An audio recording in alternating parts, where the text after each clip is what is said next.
like purchasing a challenger account in League of Legends, you're gonna get just absolutely thrashed and thrown out. Hmm. Um, but Oh, and WoW, wow, it's just face roll. I mean, yeah.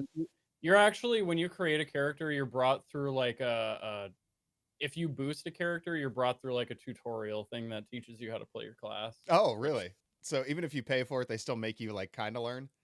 yeah, I think that was the compromise, but overall it's like an hour long quest thing where it's like, I don't know, I don't really think you're going to pick up on much in an hour, but hey, what do I know, right? Gotcha. Well, I'm just gonna cut the podcast starting point somewhere in here. So I'm just gonna Okay. say now, hello everybody who's been listening for however long I choose to record this before this.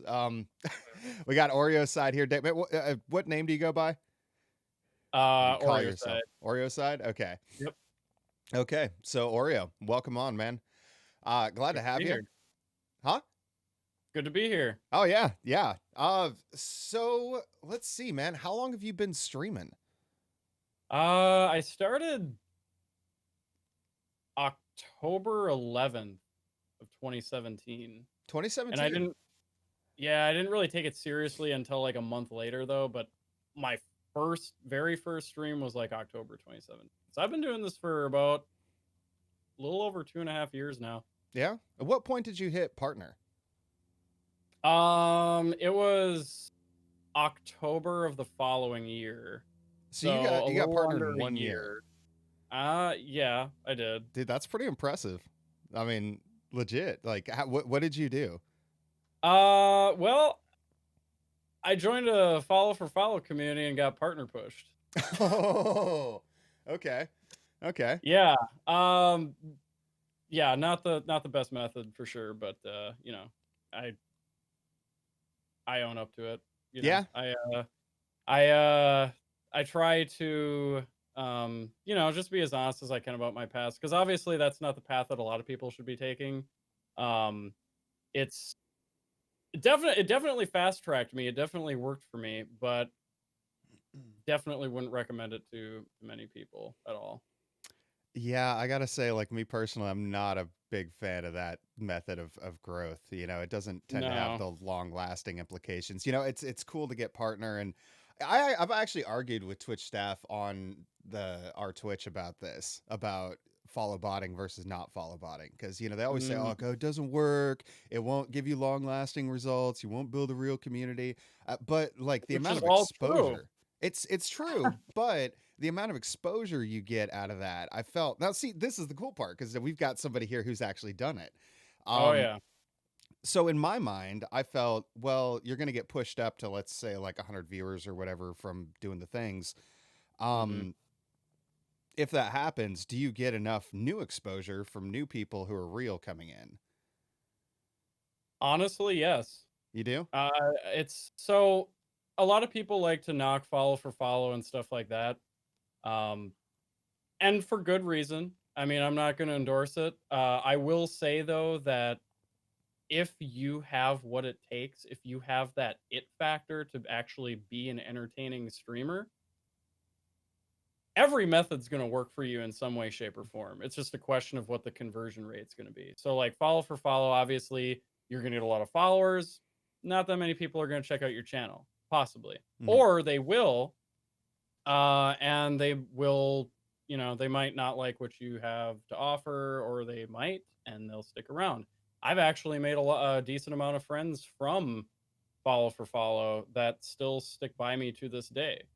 Gotcha. So it's not the worst thing, but definitely it's so this is gonna sound like a little narcissistic, a little like I'm kind of talking myself up right now, but I think a big reason as to why I had one of the rare successful partner pushes, because honestly, a lot of partner pushes do not succeed. They burn out after that like first rejection or whatever, and then it's Hmm. just back to normal. The reason why I think I did as well as I did is just because of my it factor, because I have some sort of animated, entertaining personality that a lot of people can resonate with. And I often tell myself that, partner push or not, it was going to happen inevitably anyway. So why not just get it out of the way now? and then I don't have to worry about it, so I can finally focus on my stream and my content and not have to worry about the numbers anymore. Because once you're partnered, honestly, it doesn't really matter unless it's your livelihood, in which case then Yeah. yeah, you're gonna take a beating, but yeah, Now I see, have another job, so I'm good. yeah, yeah, if it's not your main thing, that it doesn't matter quite as much. I Right. I personally I've been streaming since 2016 and I'm still not partnered. Um Mm. So and you it's probably look at me and just, like, hate me. no, I don't. I don't. There was a period, you go through all these phases of learning as a streamer, I felt Mhm. like. And when I first started out, I had just graduated from a programming boot camp, so I was looking to get into web development, that sort of thing. Oh, But you and I come from the same walk of life. oh I'm a full really? stack PHP web developer, yeah. PHP, that's what I did too. That's what I learned anyway. I mean, it's Hey! been 4 years, so don't ask me any questions, but yeah, no, I that's where I started. Nice. So, but while I was doing that, after I graduated, I was like, hey, why don't I start my own business? I've always wanted to be an entrepreneur. Why don't I like just do web development for people? I can do it. I've had 4 months of training. Yeah, Mm, it's I really remember when hard. I did that too. Yeah, how'd that go for you? Especially freelancing, oh god. Probably about as Oh well as god. me, or maybe you Well, found some work. I don't know. it's just the people that you have to deal with and the expectations that they have of you. It's like, "No, for what you're paying me, no, I'm not Yeah, that's not gonna happen, sorry." I could see that. Well, how long you been doing PHP development? I actually got hired right out of college back in 2012, so I've been doing this professionally for close to, uh, 8 years now, yeah. Yeah, Actually, it'll be 8 years and 3 days because I don't know, I'm good with dates. I remember getting my first career job on 18th of June, 2012, so pretty good memory, man. I mhm. I couldn't tell you the dates. I can't even remember like my own birthday half the time. Speaking of dates, it's, Wubby's birthday, my cat, so Oh, he's decided to grace himself by presenting himself here. Wubby, you said his name Ugh, was? yeah, I just call him Wubby. I couldn't come up with a name, so I just came up with something that was, like, kinda very descriptive of him. He just kinda looks like a wub or a wubby. Kind of does. How I old don't is know. he? He is 5 today. 5. Wow. Yep. Yeah. So back to the partner thing. I Let's see. So I've been doing this for 4 years, never got partnered. One of the things that I realized there was whether like it all. I think a lot of it depends on what your goals are from streaming. You know, Mhm. for me personally, I realized at a certain point that partnership doesn't necessarily mean money. And Oh, yes. yeah, I mean, I've No, seen it does not. There is no correlation whatsoever. tell the The world right only now. I'm telling them right now, the only difference, guys, I'll tell you, the only difference is that you get a slightly bigger percentage of your tier 2 and tier 3 subs. That's it. There's not like a guaranteed check that Twitch sends you every month just for being a partner. I mean, you get to Some go to people like the think partner that. party, you get the status stuff, but monetarily, like you don't really get all too much. Which whatever, but I think it's a good measure for curtailing people like me. That's fair. So, For me, yeah, for me, it always felt like a status symbol. mhm, At first, it felt like a mark of pride, like you've achieved something.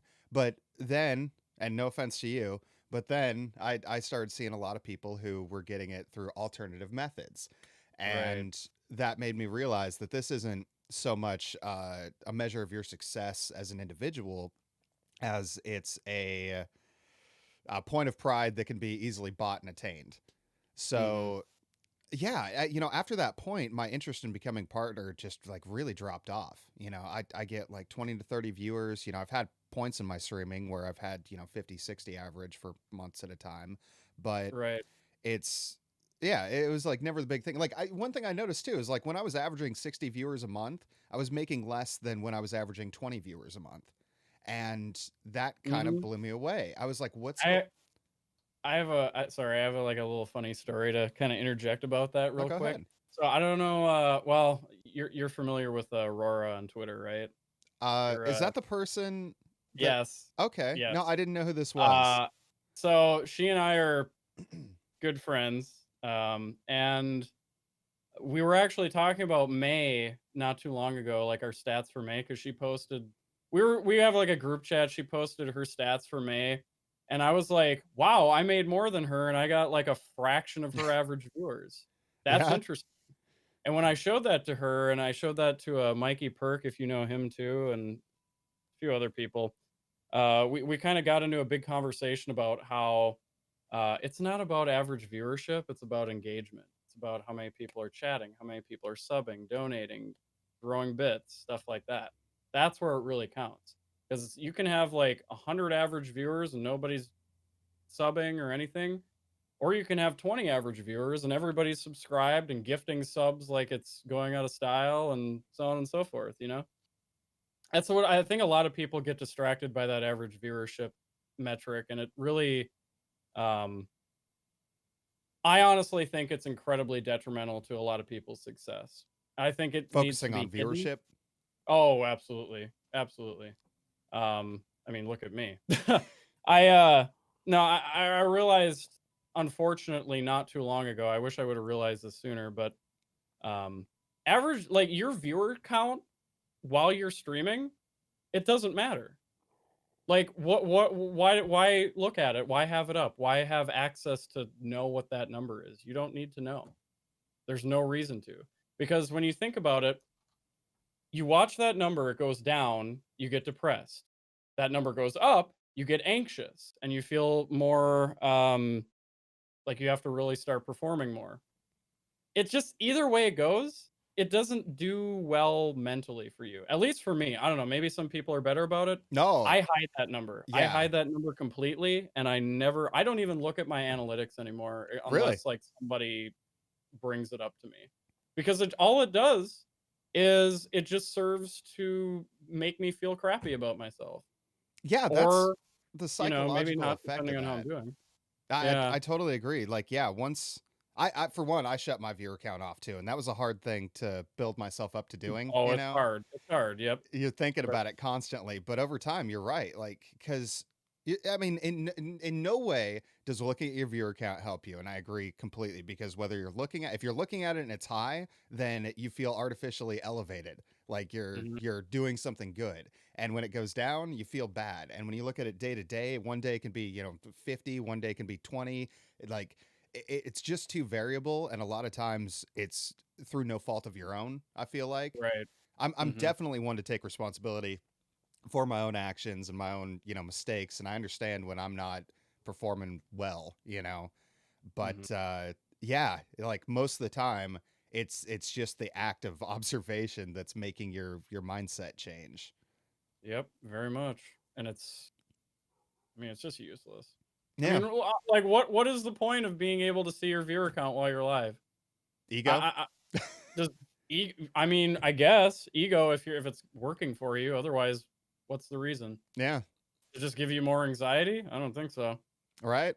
Turn it off. Before we go any further, too, I want to apologize to Aurora if for some reason she hears this. I know I didn't like. I was like my first time in your stream really talking, and I didn't know her. Oh, it's all good. Yeah, She I apologized too, and yeah. okay. I just in case she's hearing this, I'm sorry, Aurora. I really didn't mean to like actually cause problems.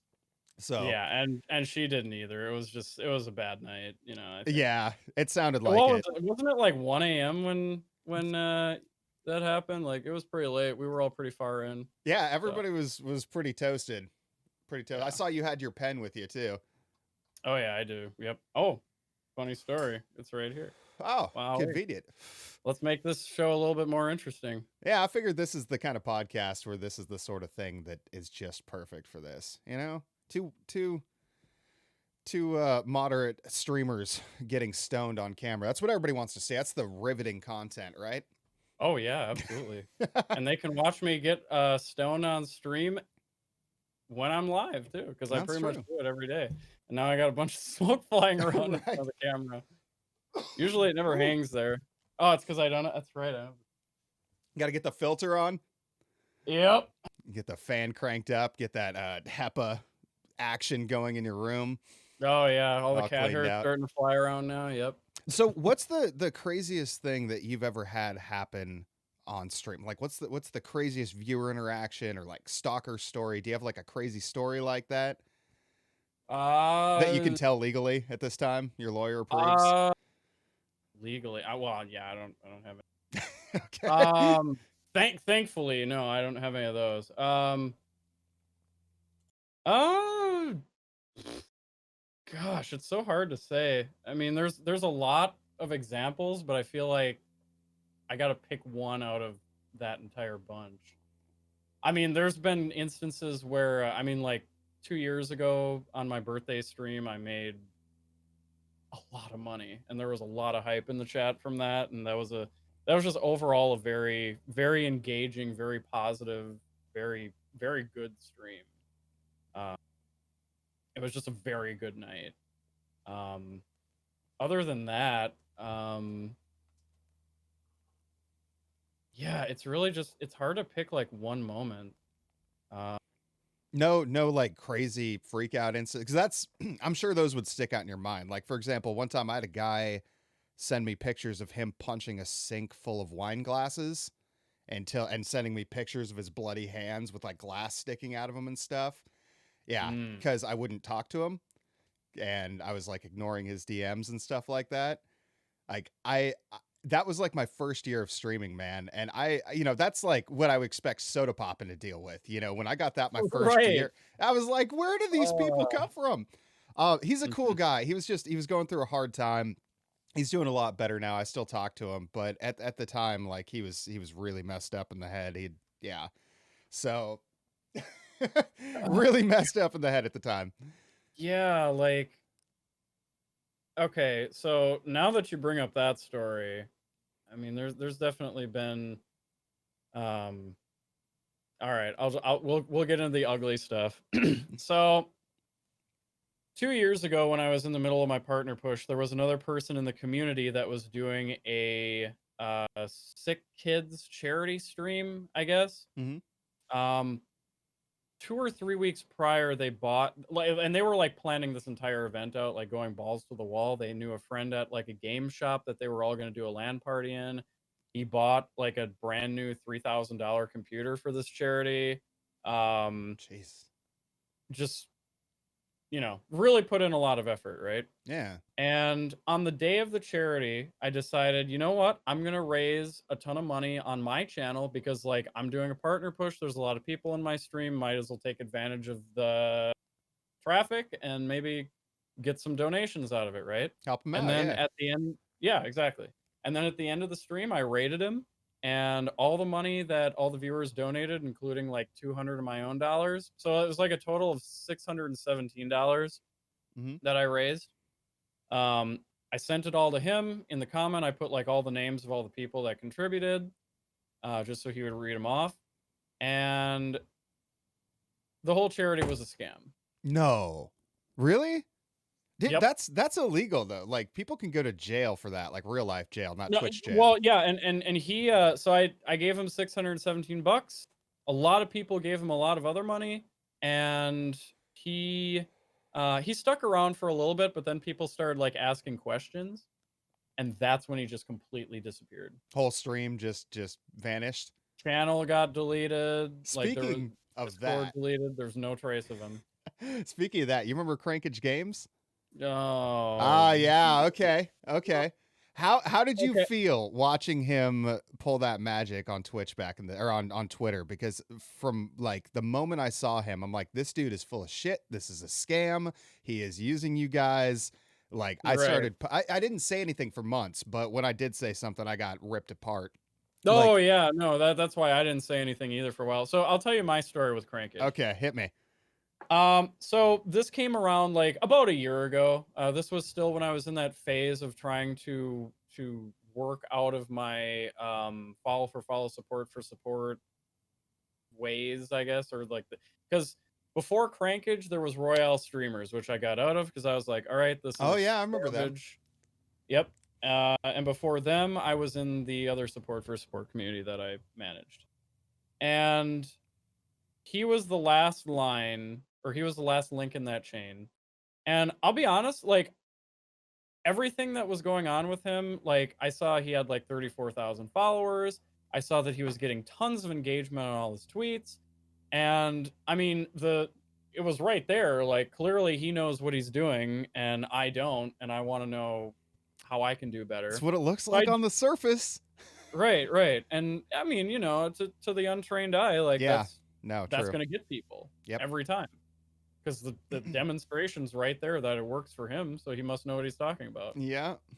Um, so I DM him because one of these times he makes a thread where it's like, DM me for like free Twitter audit or whatever. I don't know. So I Mhm. DM'd him and I just asked him, what problems do you see here? And the advice that he gave me was, oh, you're doing great. Just tweet more. Just tweet more. And I found out that that was pretty much the advice he gave to everyone. Yeah. And it's not wrong. I mean, back then it kind of made sense because you'd appear on more people's timelines if you literally just like Tweet not more. spammed but tweeted more. Yeah. Um and he was just getting showered with thousands of dollars of donations and he was getting all this praise and it really started developing into like a cult, right? Yeah. Like this weird positivity And cult just that to just interrupt like you, for anybody listening who doesn't know who Crankage Games was, he was a Twitch streamer last year who blew up in success through Twitter. He got the success by promoting small streamers who then in turn promoted him back. And it was a Ponzi scheme, essentially, is what it built up to be. So anyway, I'm sorry. Go ahead, man. I know I cut you right in the middle of your sentence. no, you're good. That's probably good to give everyone clarification anyway. I'm trying to get Um, good at this podcasting thing. That's one of the things I'm working on here. right, right. Well, hey, you're doing good so far. I mean, you've already got a Shure mic like I do. Oh, So, yeah. No, I forgot. I saw you had one of those, man. That's the best way to go. exactly. Um, but anyway, so it was about the time when everything started feeling really culty that I kind of started raising my eyebrow a little bit because everyone was just showering him and he was making all these videos. And then things started taking a turn. Then there started to be this these money problems. He was having money problems, right? And I remember the line of I never ask for money and I would never, but I'm asking you now, like. Yep.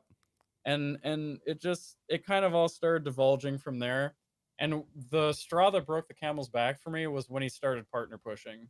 And I think that hit like really close to home for me personally Yeah. because I'm like, okay, so this guy is talking like I'm looking for organic legitimate ways of getting more engagement and more impressions and everything like that. Mhm. And now he's doing a partner push, which is probably one of the most, well, I shouldn't say the most because it honestly depends on how you go about it. That's your view. So, how do you feel about it? A legitimate or a deal or illegitimate form of getting partnership, right? So it's like he didn't really care about that. He just kind of cared about getting partner and collecting money at that point. And it was really weird. Like I would go into his streams and I would just say something. Like I would just say hi or something. And like 3 people would at me immediately and be like, hey Oreocide, I Yeah. followed you on Twitch. And it's like, why? Right. Yeah. You don't even Well, know and me. Why are you well, well, following well, me? Like, yeah, and the worst part is, I don't know what it was. I followed them back. oh, I follow for felt like follow. It's in guilt. your blood, I man. felt You're like, built but it, off but it, this. but it, they never said it. They Yeah. just said that they followed me, and then I felt like guilty if Obligated. I didn't follow them back. Yeah, Dude, like I follow like 400 people on Twitch. I am so guilty of that. When somebody follows me, I'm like, I'll give them a chance. I'll give that right, person a yeah, chance. I'll give that person. And then pretty soon I've got 78 people live and I don't know 69 of them. And hmm yeah, it turns into a nightmare. It does really quick. oh yeah, for sure. I mean, at a certain point, it just gets to you can't keep up with all these people. You You just can't. can't. You You can't. know. And that was the whole thing with his whole pyramid scheme to begin with, because that was his thing. He was like, if you retweet my tweets, it'll help me grow. And when you're supporting me, you're Uh, supporting yourself. And It's And like he just rephrased the common thing you see where it's like an RT and post your link below and yeah, let's all grow together. It's he like all did. he did was just reword that and it worked. And what made me mad when I started getting mad enough to actually say something about this was when I realized that what he was doing was he was siphoning up all the new affiliates. He was siphoning because back in 2016 when I started, there was somebody else doing this sort of thing too. This isn't the first time somebody's done this. Right. Um, yeah, somebody else was doing this, and I saw a whole bunch of affiliates, like probably, I mean, I saw like 10, but 10 is probably representative of like 1,000 people who actually fell off Mhm. because of this. Because yeah, they think, okay, I'll follow you and you follow me, and I'll watch your stream and you watch my stream, and then we'll all raid this guy, and then that guy raids that guy, and we all grow. Like it works. Yeah, it works until you have 1,000 people.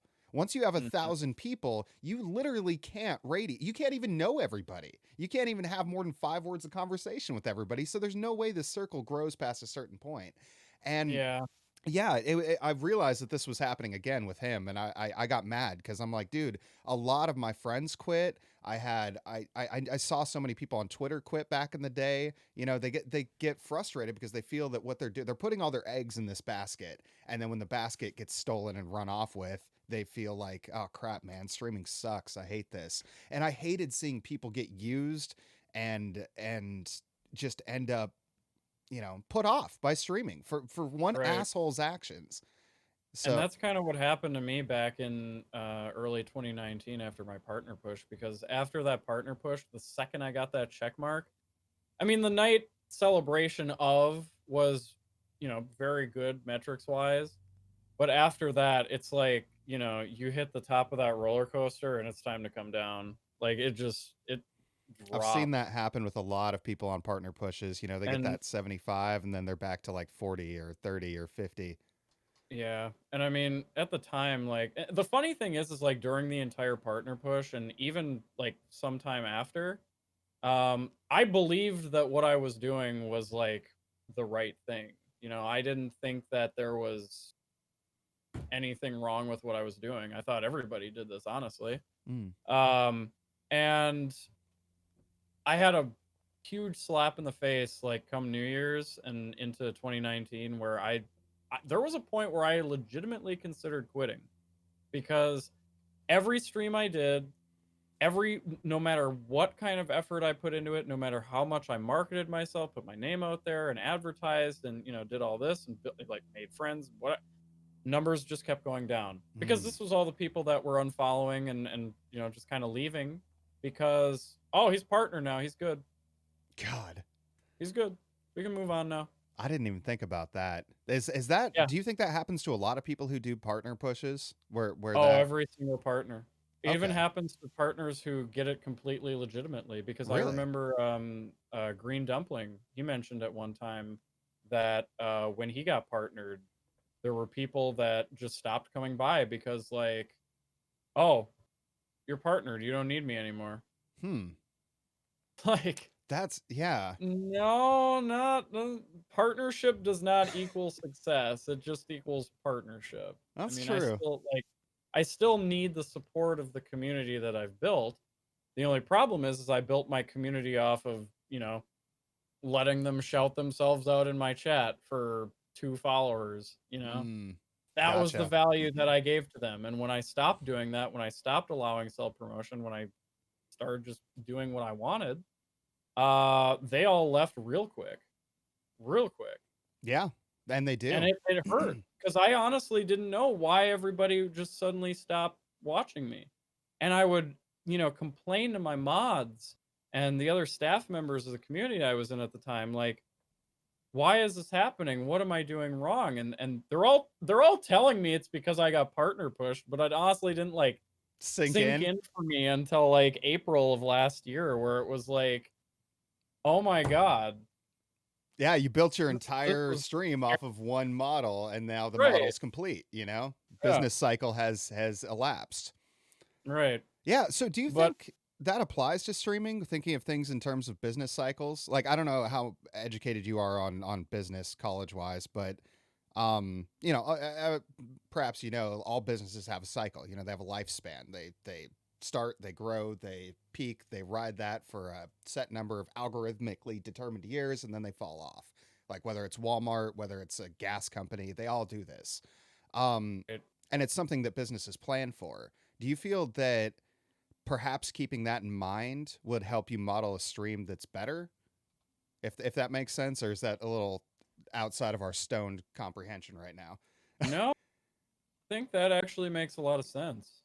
Um, but depending on the method that you go about, like where I shouted people out and I allowed follow for follow in my streams, that's kind of low hanging fruit. That's like easy, right? That's going to net you a lot of people in a quick amount of time.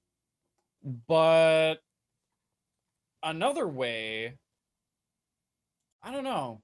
Like I guess it depends on like what value you create besides that, but you're still going to have that trouble of retaining people because I think I don't know, like how many of them are actually going to see that? How many of them are going to see past that follow for follow low hanging fruit aspect, you know? Right. If that's what they're coming there to look at, and that's what their mindset was when they came there, that's what they'll be there for. That's one of the reasons that I've always, like, even though I've played Rocket League for the better part of 3 years, I've always Mm, considered myself a variety streamer because I've never wanted anybody to watch my stream for Rocket League. Like that, I make that very clear to people. Like tomorrow, I might be playing Spyro. You know, right. almost never am, but I want people to at least have that in mind because I want to set proper expectations because I plan on streaming for, 50 years. Why not? Like my goal wasn't to necessarily make a $1 billion off this and get rich and retire. I just like streaming, man. I like putting out content. I like talking to people and I like playing video games. I don't see that changing, and so I don't see Mhm. any reason that I would ever stop. So my idea with all this was just kind of like a slow burn. If it takes me 10 years to get partner, then whatever. I've got the time, and I'm not doing this to really make a living.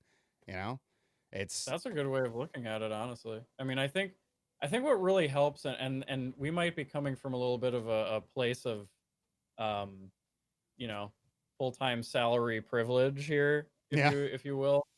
But I mean, for a lot of people, like this is mostly their livelihood. I mean, this is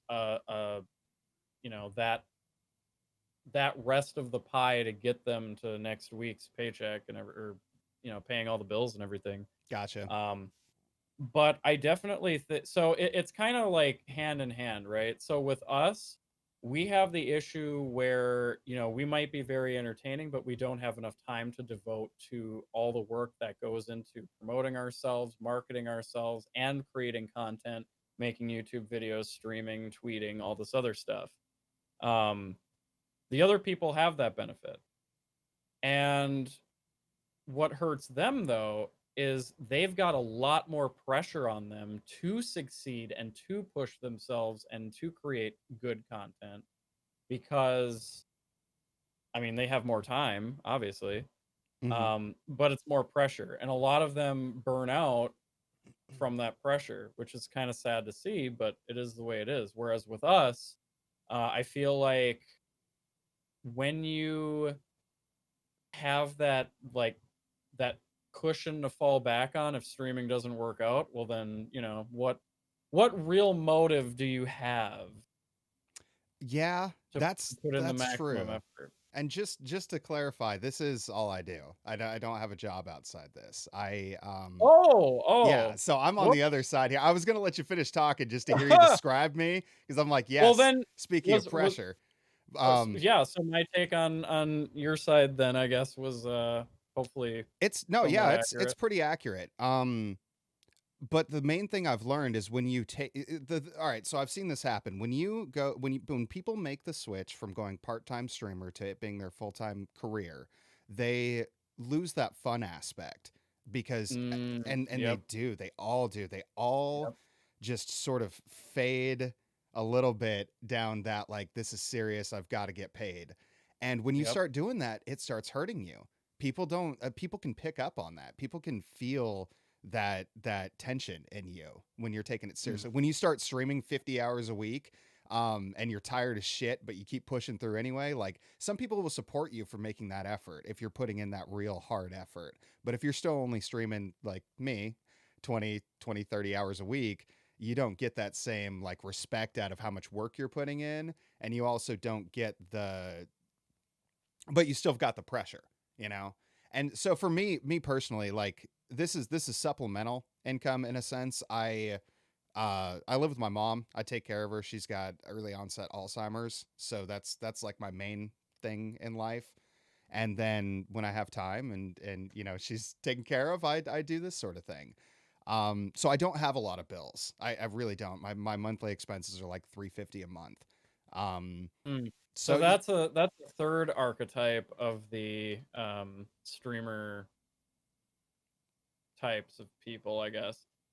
Is like somebody else is providing for them and they have the absolute freedom and autonomy to do this full time. yeah, So maybe that's kind of where you fall in, but I you you know know, it like sounds a little harsh, but I think you're right. You know I do. I kind of got mommy taking care of me. It's and true. no, I mean like Like that's totally cool. Like there you have a pretty good reason for it, whereas, some people might, you're not like a basement dweller loser, you're just yeah, you no. care about your mother. Nah, man, I Totally did different. 7 years in the military. I've literally owned my own home. I've been married and Hmm. divorced twice. Like I've gone out and lived my life, Oh and yeah. I just came back to help her with this. So Yeah. Good yeah, for you. I I, mean, I there's try not to many people that would do that. frame it right. Yeah. Yeah. Because yeah, a lot I do get that from a lot of people. They're like, "Oh, you live with your mom, huh? And how old are you?" Yeah. It's like, dude, Yeah. it's not what you think. I swear to God. Like, yeah. Do you- Yeah. so I know I've been debating whether we should talk about the protests because I feel that we have sort of different views on this, and I don't necessarily want to make myself look bad or say the Well, how wrong about thing. uh, right, right. Yeah, I mean if you want to talk about it, we can for sure. I know it's touchy. Let's start with this. You posted a picture or a meme of some kind.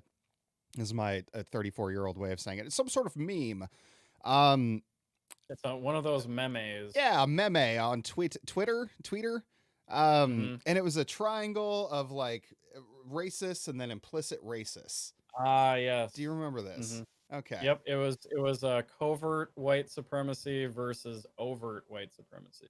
I disagree with a lot of what's in that lower section. I just do. Um, I don't feel that saying that all people are equal is racist. And I don't know how I got anybody to can be honest argue with that. you. I think so think about so I obviously I agree. I agree in the sense of like of course all lives matter, right? Right. Um but I think the reason why that's down there because normally I would agree with you, but in the context of what this What's going triangle on is right now? trying to trying to I guess create context for Hmm. is say that you're fighting for equality and somebody's like, well, we're all equal. Yeah, no, You know I what I mean? see how Like, people can think that it sort of detracts from a current movement. But by that logic, then we should ignore Mothers Against Drug Driving, and we should ignore Yemen, we should ignore Syria, and we should ignore the genocide of the Rohingya in India, and we should ignore, God, I forget what they're called, like the Umbuks or whatever in northern China. And there's so many causes out there, starving children in Africa, and we're constantly acting as a society as if we can only have one thing we focus on, and it's like all focus has to be on that one thing. I definitely hear that argument a lot, but I mean, realistically, from my perspective, and this might be bad, this might be the That's wrong fair, man. You perspective. speak your mind. You can say literally whatever you want Um, here. Okay. I mean, like I'm willing to be like educated on why this is, but from my perspective as it stands, we already know that Americans have very short attention spans. I That's mean, true. Yeah. we're being constantly barraged with, this and that. And yeah, it sucks that there's, like all these conflicts and genocides going on around the world. But I mean, Black Lives Matter and the protests that are going on, that's here. Hmm. That's us. That directly affects us. And it kind of goes into saying like it's almost like a bigger survival instinct type deal on a global scale where like obviously, the car crash down the street is going to be far more interesting to you than the car crash on the other side of town that you watched on the news. You know That's what I very mean? true. Yeah. So it's like, But why? That's always I'm just a weird person when it comes to this. It doesn't make sense to me that that matters more. I think it's because we have like this instinctual like need to like if we can't like touch it, if we can't go like ooh, like ooh, fire hot, it's like why care about it? It doesn't really pose a threat to us. It doesn't really drive our curiosity, Hmm. you know? Yeah. Yeah. I just as a little backstory, a little weird story about me. I once got put into a hospital because I got drunk and had a panic attack. I thought I was dying because I was so freaked out over the children in Syria. It was I like Oh I'm a wow. weird dude, man. I to me those 480,000 people that have died due to chemical weapons and stuff like that's as real to me as a guy getting a knee on the neck in another city, you know? Mhm. And I think with the internet, we have the ability to view these events equally as well, you know? Like we can see the video of him getting the knee pressed to his neck and that happening. Dude, Right. all right, so let me just get over excuse me. To this topic. What would you have done if you were standing there and you watched that happen? If you were there live, would you have done anything, do you think?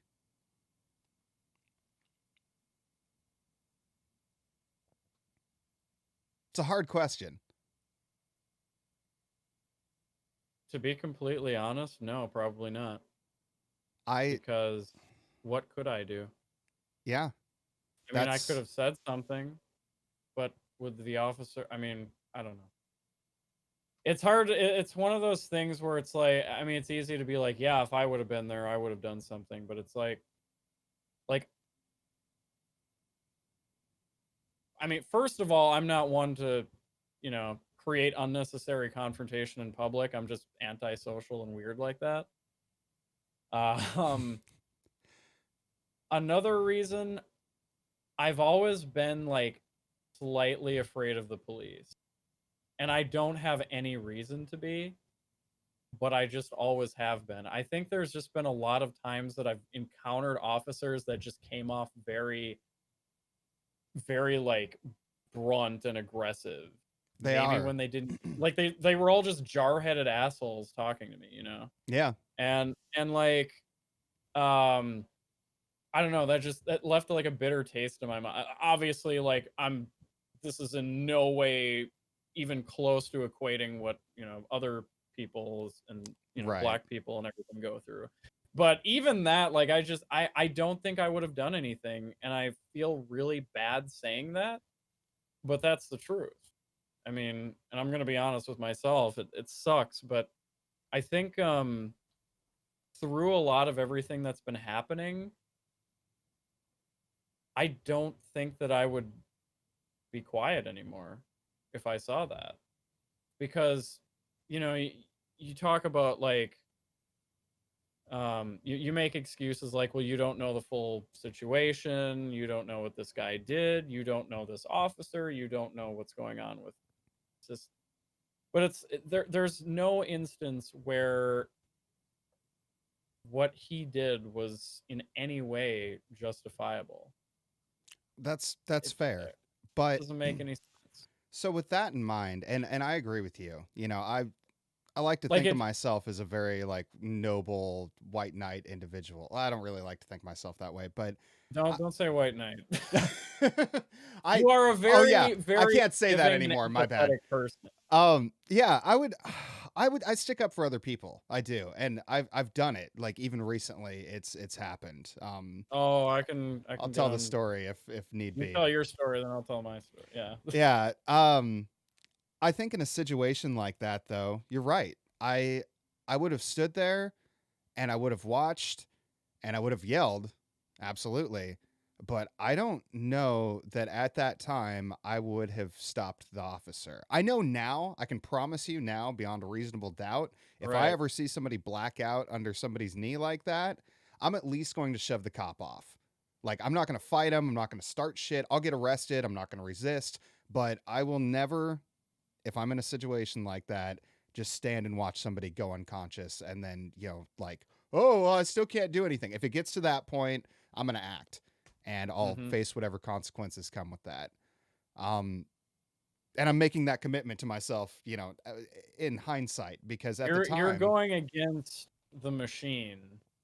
I, you know, I, so I was in the military for 7 years and I had a lot of people who were police officers who were in my National Guard unit, Hmm. and sheriffs. And these guys were cool dudes. They're normal people, man. Like they like everybody I met. Yeah, I mean they can be brusque assholes, but that's coming from a military standpoint.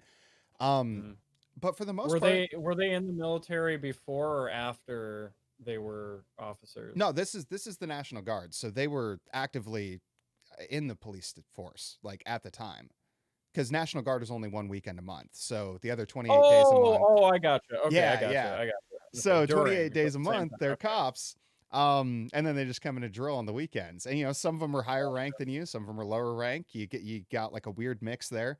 Hmm. Where sometimes you're in a position of authority over these people who are police officers, which is kind of weird in that situation. But yeah, I mean But they were all cool normal dudes for the most I, part. I, I wanna interject a little something there.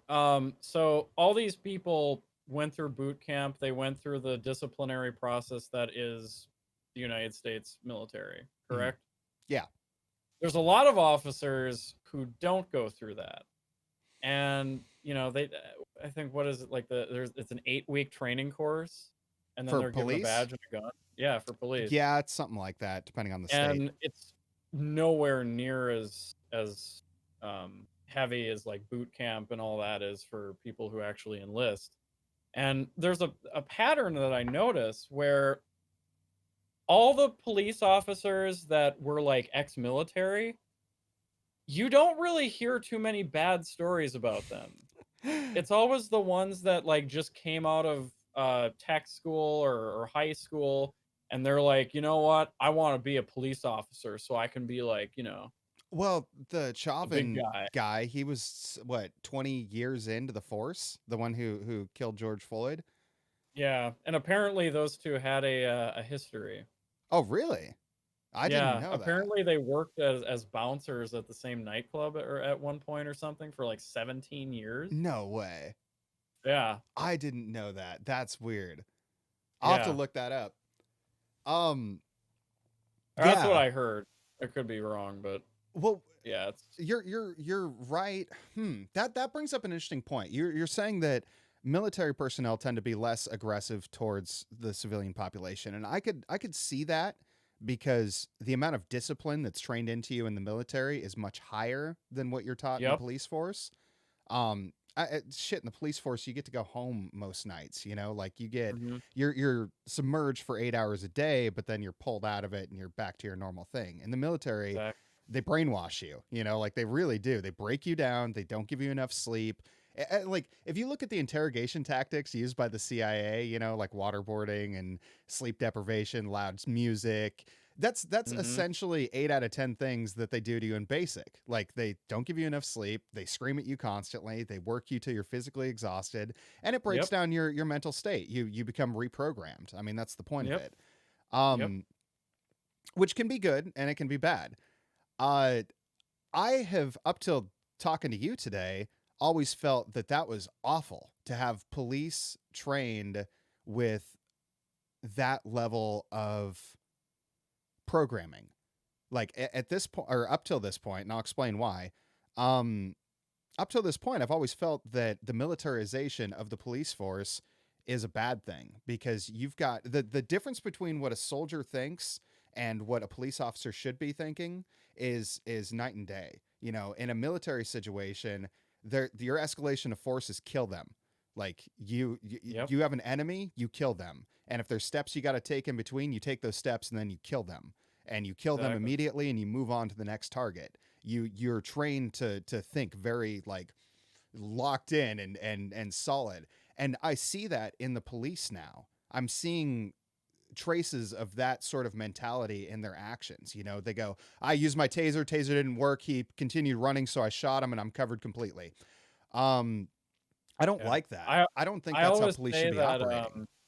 the police have all the toys of the military, but none of the discipline. That's a great way of putting it, especially when you looked at the camera there. That was like a perfect thumbnail. There you None of go. the discipline. It's true. And yeah, now that you bring that up, you make a very excellent point about that, that perhaps it's not that they need less training, it's that they need more. I mean, Think about it this way. These are the only two groups of people in society, really, that are essentially given a license to kill. And one of them is disciplined severely before they're allowed to have that privilege, and the other's not. And I think we can talk about a lot, like how police officers were just like the bully in high school that wanted to, continue on. Or actually, interestingly enough, there was a report or a study put out by the FBI in 1999 that suggested that white supremacist groups were trying to infiltrate police departments across the country. oh, really? Hmm. Well, I'm sure that's happening all the time, though. I'm sure Chinese and Russian spies are trying to infiltrate. I'm sure Antifa groups are trying to infiltrate. Right. Like, But that's. I mean, you have all these groups of people, white supremacists, bullies, or people who just never were the bully and now they want to feel tough, just like fragile masculinity dudes. A lot Mm-hmm. of people, right? And they all go into the military, and the military is just gonna crush that right out of them. They, Like all yep. that, they're gonna drag them through mud, and they're gonna spit on them once they're done, and they're gonna come out of that their little like holier than thou attitude, their bully attitude, whatever, that's gone. That's completely gone. Now you go into the police and all you really do is you just sit in a classroom and, you know, They fire tell a you few not to rounds shoot at a target. people.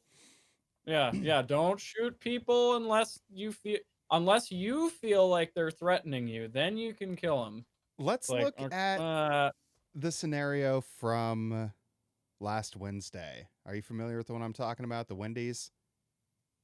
okay, yep, The guy in who got shot Atlanta. in front. Yep. Yep. How familiar are you with that situation? Have you seen the video? I don't think I've seen the video, or maybe I have and I just am not associating it with that. Okay. But I know that it was pretty damning against the police. That's we're gonna disagree again, and I'm okay with that. I After seeing the video, I feel that it was much worse than the police report actually portrayed it to be, which was much worse than it was made out to be initially. So coming now, granted, I'm okay if society disagrees with me on this because I'm fine with erring on the side of caution on this and saying, hey, let's you're right, this is too much. The police can't even do this. If that's how people feel after seeing the video, then cool. You know, that's what society wants. I go with it. Um, but what I saw in that video seemed like a perfectly justifiable reason to shoot somebody. And here's why. The guy's getting a sobriety test. He's standing in the parking lot. There's two officers standing there. They go to cuff him. He resists. They take him to the ground. And at this point, the guy isn't just resisting, he's actively fighting the police officers. He's throwing punches, he's throwing knees. He's on top of one of the officers at one point with the other one shoved off to the side.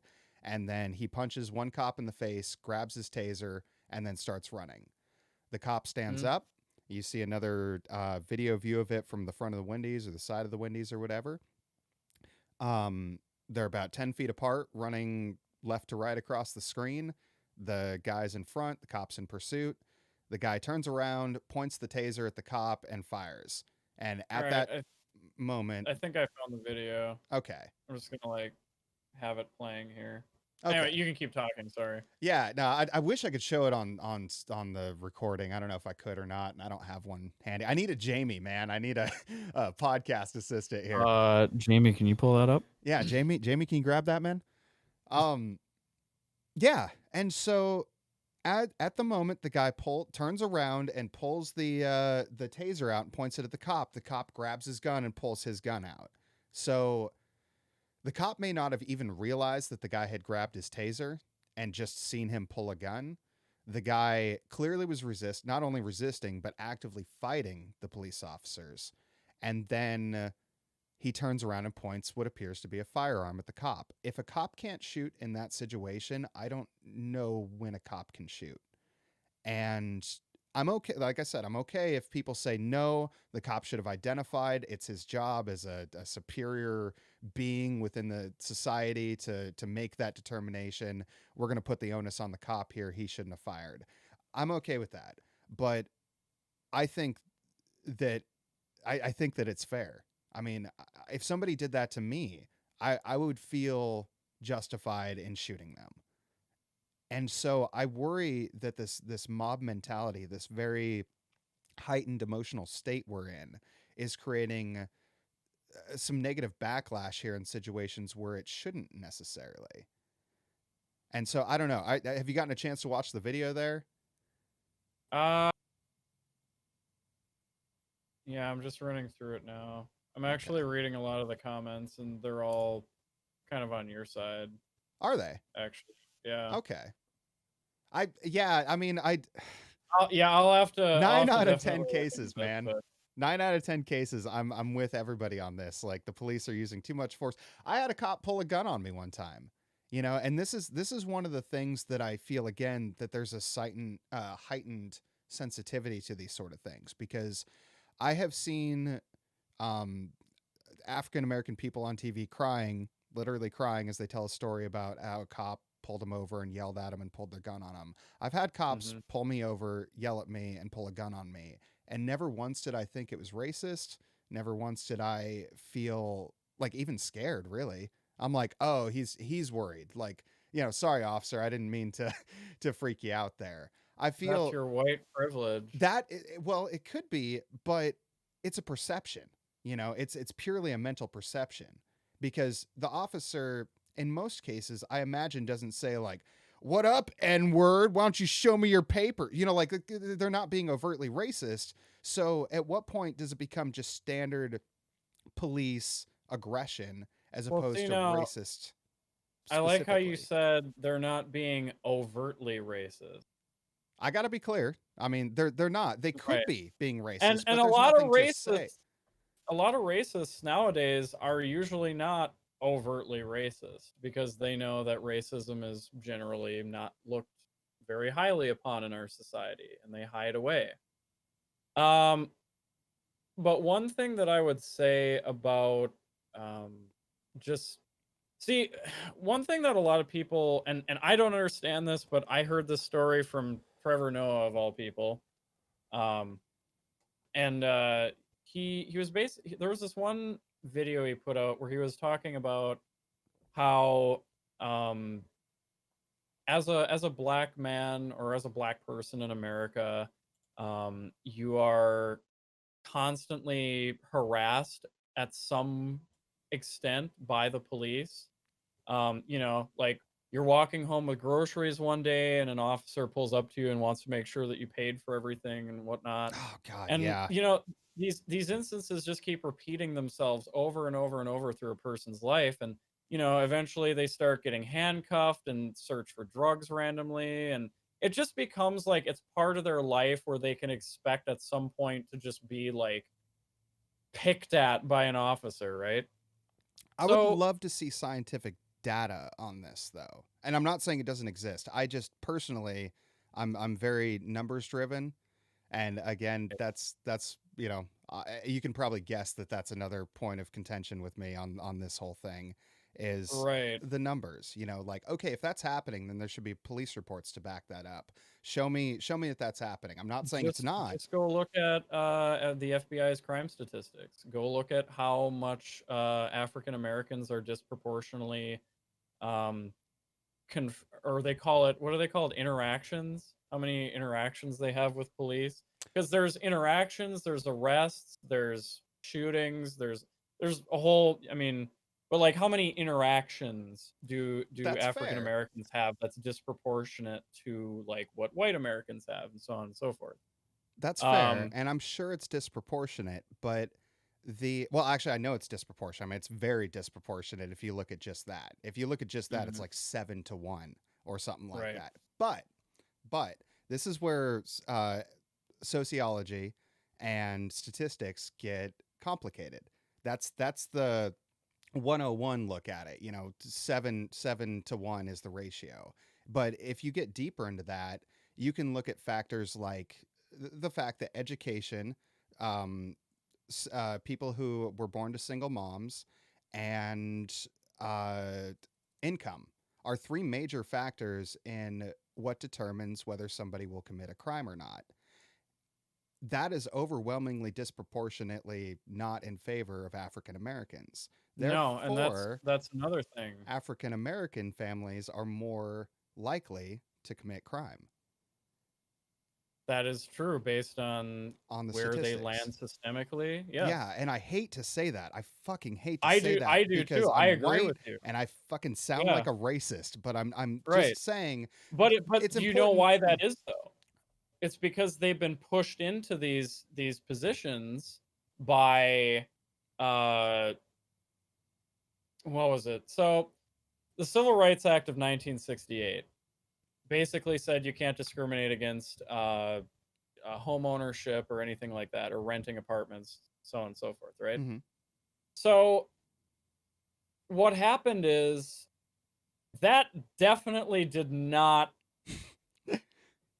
I Didn't mean, solve everything, that's it for went sure. from overt to covert, let's just put it that way. Yeah. It's kinda like how and I always use this analogy where, back in 1960, uh, a black person could walk into a McDonald's with a job application, and the manager would stand right in front of him right then and there, rip it up, and tell him to get Oh my out, god. and probably say some overtly racist terms. Yeah. And nowadays, the only thing that's different in that scenario is the manager can't do that. He has to wait till he leaves, and then he just, goes in the back room, crumples it up, throws it away, pretends he never saw it, right? Right. It's that unspoken aspect. It's that you don't see it because that's the point. You're not supposed to see it. You're not supposed to pick up on it, But if there's but no it happens. data to back that up, then it's just speculation. If a black guy doesn't get hired, he always feels like it's because he was black, regardless of whatever the actual reason was. He But without knowing, why does he immediately go to that thought? because racism has been a prevalent part of our society for the entirety of it. And their Right. parents talked about it, and their parents grew up with it, and their parents grew up with it, and their parents grew up in slavery. It's so ingrained culturally to think that things are racist that I feel it's almost causing its own impact on people's perceptions of these events. I'm not saying at all that that doesn't happen, and I'm not even saying that it doesn't happen frequently. It could be. I mean, it could be exactly what everybody thinks. It could be exactly that the manager goes back there, goes like, "Man, I don't want to hire this guy because he's black," and I would believe that. I really would, but I want to see it because I don't just want to take this on speculation. If we're talking about Right. something so huge as and to be fair, just for anybody listening too, I grew up in Oregon. I have had like one black person in my town my entire life. I've had very little experience with people of different color. When I was in the military, obviously you go to South Carolina, Missouri, places like that. Yeah, and I've never had any problems with anybody. Um, but that could be shaping my perception of how prevalent racism is. Because It very much could be, yeah. when I was in Missouri, I found out our black drill sergeants were racist towards white people. And this was an interesting thing. This was the only I'll tell this story because this is the only time in my life I've ever seen racism ever. Um, I was in Missouri for AIT, and that's advanced individual training. I was going to truck driver school, and on the first weekend we were there for 6 weeks. First weekend, we took a PT test, and anybody who passed the PT test that weekend got to go on pass every weekend. And anybody who didn't pass didn't get to go on pass every weekend. And so we all took the PT test, and all the white people failed, and every single black person failed or passed. And I was like, well, that was kind of weird, you know? Like, didn't even think about it at first, didn't even notice really that had happened for several weeks. And then I Mm-hmm. realized that the drill sergeants like actually hated white people. We had a black guy who was a gang member from Atlanta in our AIT platoon, and he was walking by every day. He had a knife, and he kept threatening this white guy who was in our room. Like he's like, "I'm gonna fucking cut you up tonight, white boy." You know, like shit like that. I don't know what they got into between them, but something happened between them. Um, and so we went and told the drill sergeant, we're like, hey, this guy is threatening to stab him in his sleep at night. This isn't okay. And so he was like, well, why don't you go ahead and get him down here? So they sent somebody and brought that guy down. And Mm-hmm. the drill sergeant was like, yo, what up, brother? How you doing, man? And they like fucking hand slapped. And like, dude, we're all standing there at parade rest, you know, in front of this drill sergeant, and they're over there high five, and they're like, yeah, man, these white boys said you were talking shit or something. And he's like, man, these fucking guys don't know what they're talking about. They're full of shit. This motherfucking cracker been talking shit about me. And then he looked at the drill sergeant, looked at us and was like, yeah, why don't you fucking white motherfuckers get out of here, and I don't ever want to see you in my office again. It was something like really bad like that. And I'm like, are they racist? Like, is this racism? Because they're like saying words like white and cracker and shit like that at me, and they're high-fiving, and I'm clearly like the outsider in this situation, and they shouldn't know each other. Like, what is this happening? Is this real life? And so like a week later, I'm getting my hair cut by a barber, a white barber, and then a black guy's walking on the sidewalk in front of the barber shop, and he starts going off. He starts going off about how like this black guy's on the sidewalk, and how back in his day they would have been made to walk on the street, and like I was sitting here, I was freaking out, man, because this dude's got scissors to my hair, and he was asking my opinion. He's like, "What do you think, man?" And I'm like, I just want my haircut, dude. Like I don't know, but I had never seen racism before, ever before in my life. And those two instances stuck out in my mind, you know, black on white and white on black. And I was like, I didn't even know this still existed.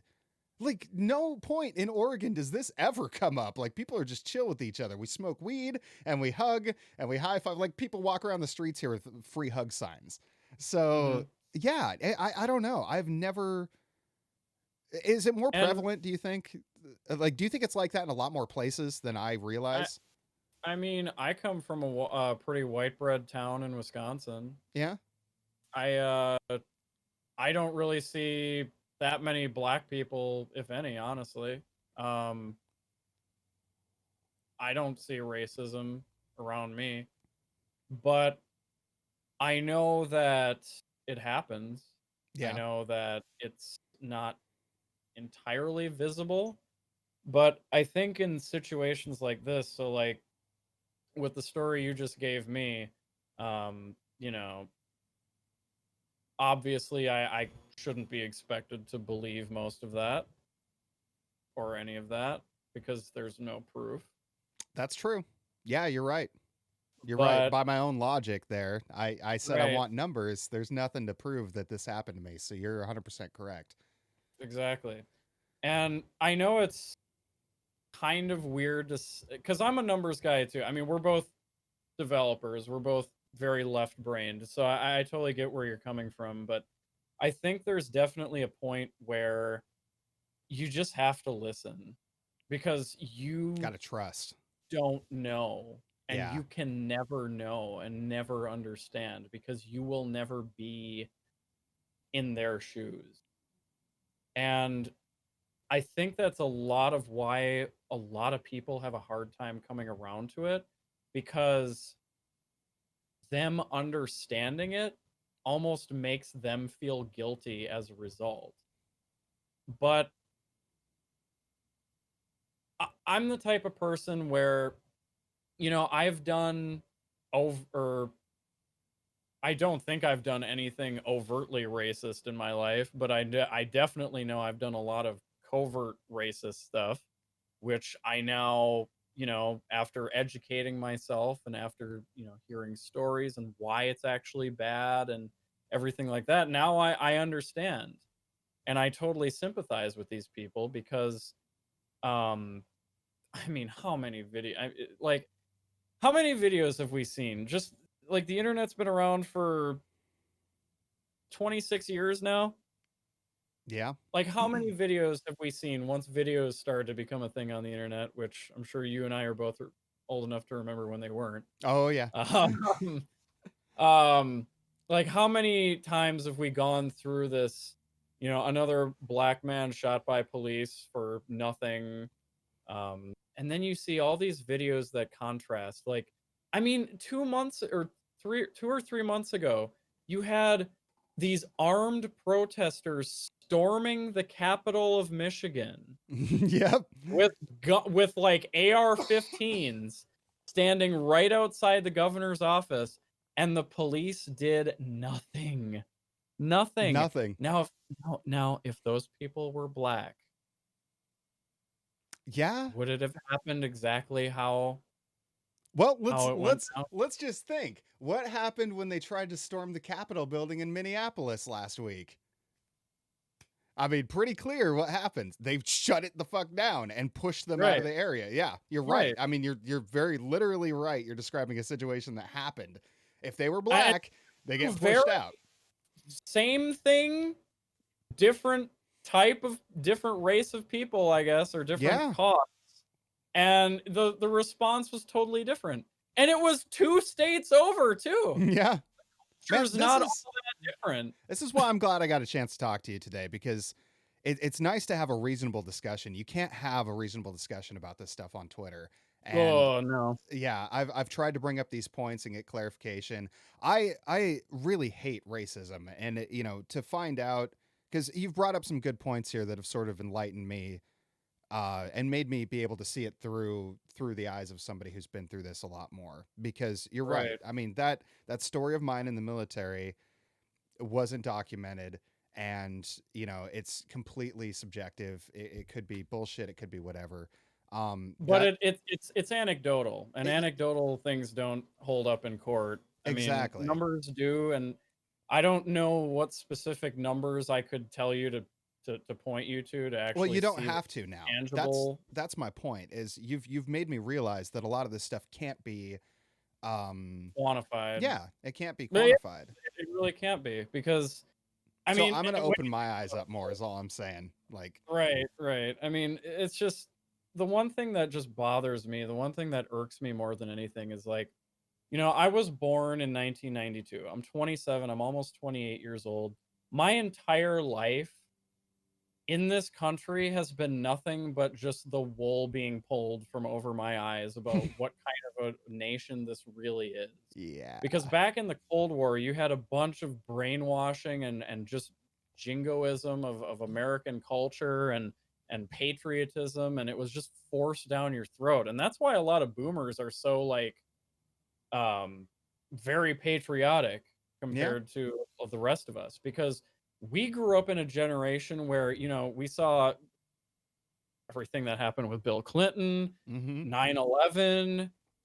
We had the first attack on American soil ever. yeah. We witnessed that on TV. It was broadcast. And then we had the Bush administration. We went through all of that and all the scandals and corruption that fell through. Patriot And Act, prison program. Patriot Act. Yeah, you just saw countless times.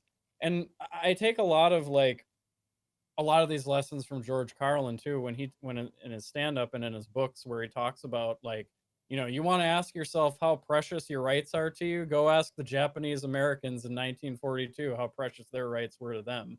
Yeah. Hundreds of thousands of Japanese American citizens, Americans, Mm-hmm. round up and thrown into camps Yep. just as Germany was doing at the same exact time. Now, given we treated them better, but Yeah. still, Well, in the sense that we didn't murder them. Yeah. right, I mean, right, exactly. they were kept alive for the most part. I hear a lot of the conditions at those camps were fucking awful. And Mm-hmm. it's right. Oh yeah, There's so much of this American history that we just sort of cherry pick. Like we are not necessarily a good nation, but we no. are the one that we live in, And Exactly. I this is the mean, we one. personally had nothing to do with like we didn't kill any Indians, we didn't enslave any African Americans, we didn't, ship the Chinese over here to build the railroad, we didn't kill any Mexicans at the Alamo, but we just have such a tainted history of just evil, Yeah. you know? Oh, it's a power Like thing. We've made so many power grabs. Like and even 9/11. I'm not sure if you're familiar with this. The whole reason that this whole thing happened, the terror attacks with Osama bin Laden, was due to our actions in the 80s and 90s in yep, Afghanistan. A lot of people don't know that, but we yep, created Osama bin Laden. We made that's him right. a freaking, what was it? Like a, I don't know, Mujahideen prince warrior or something like that. Like Yep, he we was supposed to topple some government or something. Like yeah, this, he he was was helping us CIA fight the sponsored. Russians.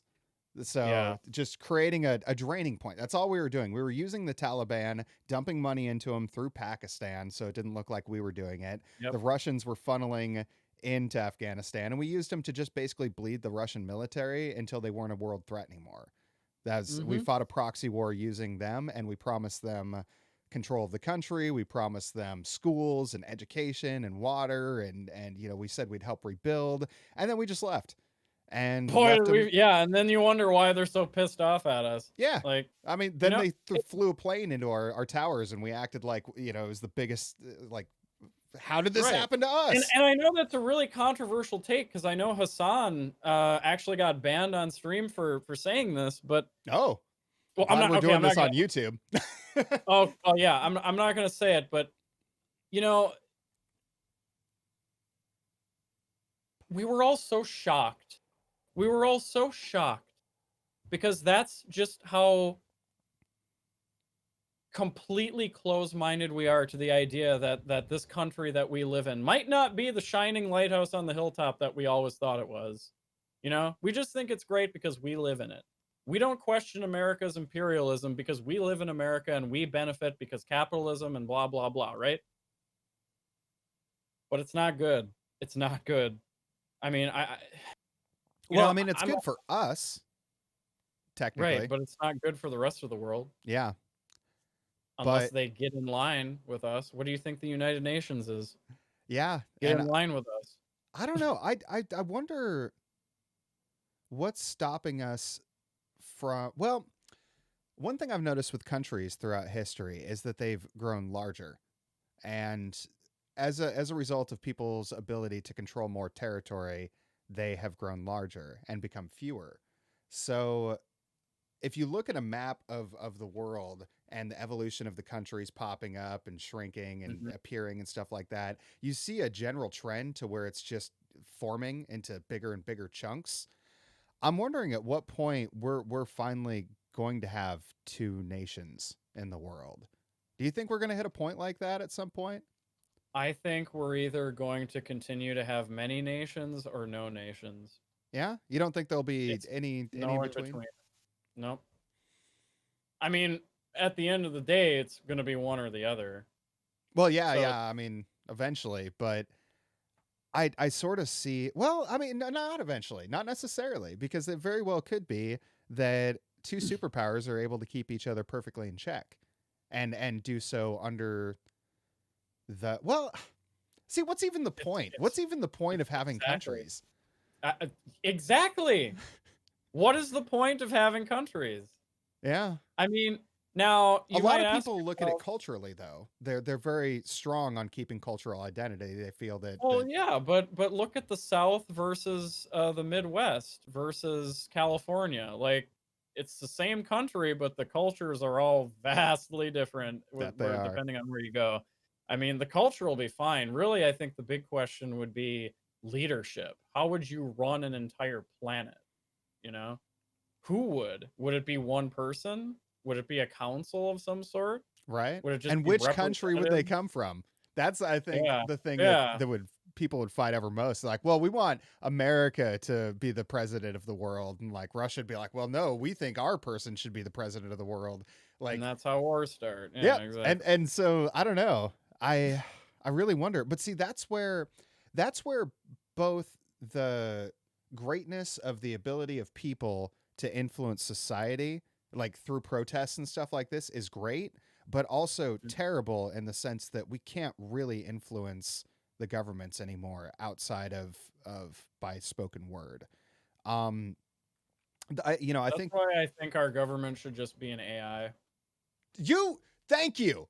Dude, I've said this for months, and everybody's like, "You're crazy. That would never work. Like, we would never do that." I'm like, what is the main problem with humanity running humanity? It's humanity. We Yeah, always have ulterior motives. We always we make have mistakes. We have bias. We have. But think about it. Think of an entire. You should look up the Venus Project if you've heard of the V. that. No, You I might. have it. What is this? So the Venus Project is essentially this concept of a resource-based economy where, like, it's probably like 100 years out, honestly. But my cat's scratching the chair. 300 and some dollar chair. Secret lab. Yeah. Um, okay, so the entire concept of the society is basically everyone gets everything that they need, and it all comes from renewable sources. Nobody has to work because everything that needs to be done is done by robots or machines or whatever. Um, it's just pretty much a society where you can just be happy and have whatever you want because 3D printing, all this other shit's going to evolve to a point where you can just print out a DSLR camera Hmm. or, print a car, and through that, I mean, nobody needs to work because all our energy can come from renewable sources. We can have machines uh, or robots maintain it all. I mean, obviously, it's further out in the future, but it completely eliminates the need for currency. It completely eliminates the need for any sort of conflict or, or I should say, governmental conflict. Obviously, Susan's still going to bitch at her neighbor about Martha's lawn across the street, but Right. The robot's not um, doing its job. right, yeah. Um, but yeah, I mean, I think as it stands, you can't have humanity be in charge of itself. It's just not going to work. You need a system that's going to go purely off of data that's collected by um you'd essentially need like sensors on everything, Hmm. and you'd need to monitor like everything to be able to give an idea of like, okay, this sector is low on wood resources, so we need to build more trees or ship more um wood to them or whatever, and then it just does it. Yeah. Because really, when you think about it, like most conflicts really boil down to resources, oil or, well, I guess, Territory. or religion. Yeah, that's the other Hmm. one. Um, but resources is obviously a big one. And once you just give everybody the resources that they need to live a very comfortable life, everybody's happy. At least in that regard. I mean, we're humans and we'll find something to complain about. But the point is that our needs are at least being addressed. You don't have these entire sectors of the population that live in poverty and are like eating each other's limbs to survive. Kitty, can you get down? Yeah, and Bye, Kitty. I think you're right. I mean, artificial intelligence is the way to make that happen because otherwise everybody is just looking out for their own interests. Humans by default are very selfish creatures. If Yeah. we're when again, you mentioned extremes earlier in your DM, like that's a little extreme of an example. I love extreme examples because they're perfect way to define logic if a Hmm. statement's logical or not.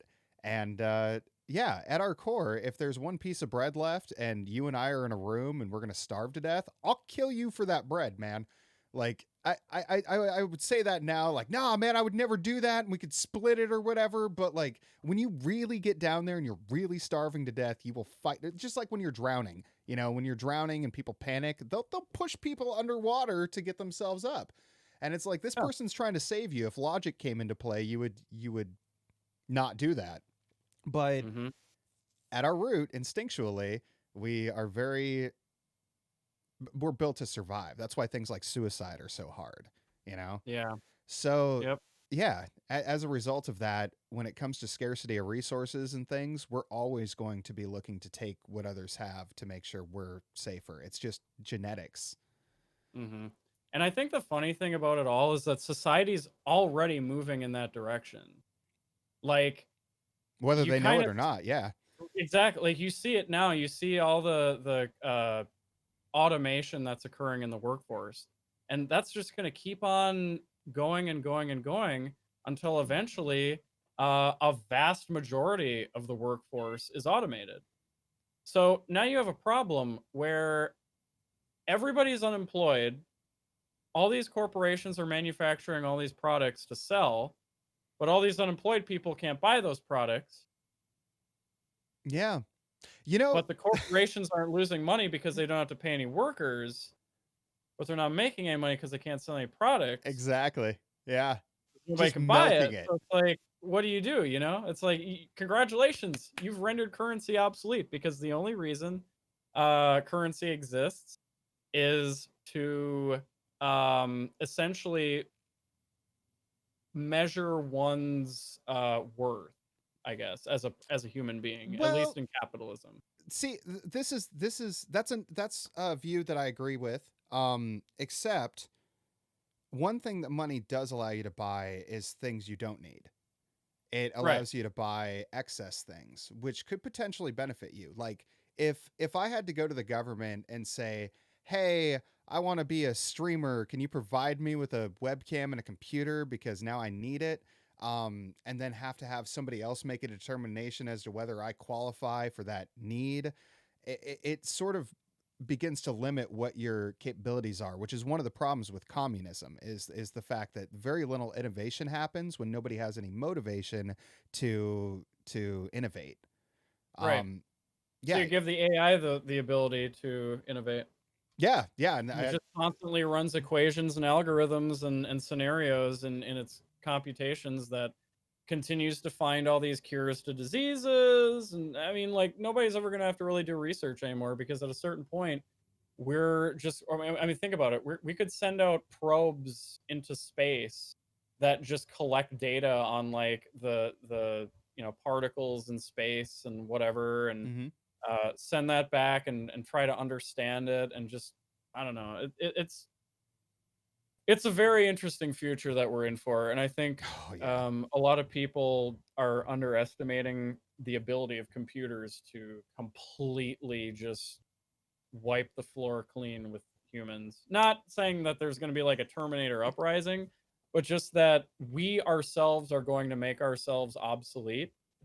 And I mean, you know, like Cyberpunk 2077, we're just going to start making ourselves into machines slowly but yeah. surely.